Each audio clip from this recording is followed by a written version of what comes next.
गुस्से पर काबू नहीं रहता तो गौतम बुद्ध का ये उपदेश पढ़ लें, बदल जाएगी जीवन की दिशा।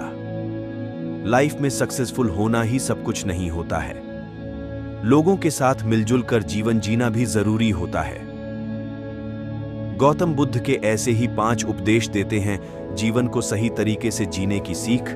कुछ लोगों को छोटी छोटी बात पर गुस्सा आ जाता है और वो सामने वाले को बिना सोचे भला बुरा कह देते हैं, जिससे सामाजिक प्रतिष्ठा पर चोट पहुंचती है। वहीं सामने वाले मन पर गहरा असर पड़ता है। गुस्से की वजह से काफी रिश्ते टूट जाते हैं। अगर छोटी छोटी बात पर गुस्सा आता है तो भगवान गौतम बुद्ध के इन उपदेश को जरूर सुन लें, जो सिखाते हैं कि गुस्सा करने से केवल मन अशांत होता है।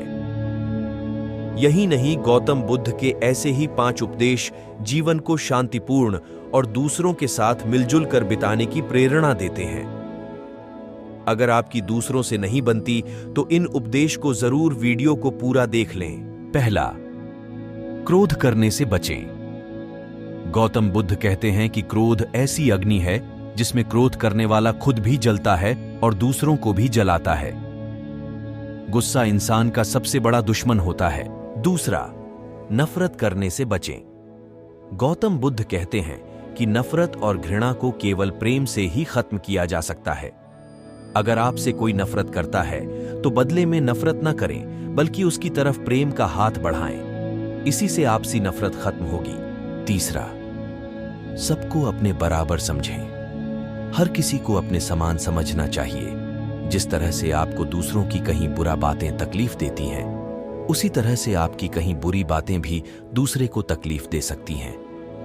भगवान बुद्ध कहते हैं, जैसे मैं हूं वैसे ही वे हैं, और जैसे वो हैं वैसे ही मैं हूं। चौथी, लाइफ का उद्देश्य सही रखें। लाइफ में अपने लिए सही उद्देश्य होना चाहिए।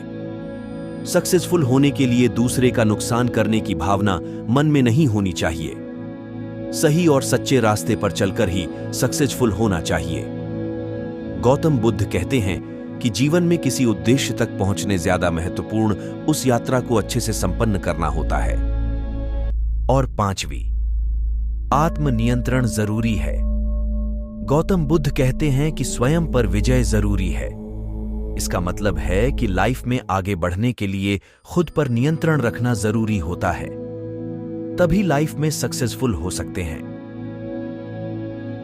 और ऐसी और कहानी सुनने के लिए ज्ञान कुंची चैनल को सब्सक्राइब करें। तब तक मिलते हैं हम आपसे ऐसी ही एक और प्रेरणादायक कहानी के साथ अगले दिन। धन्यवाद।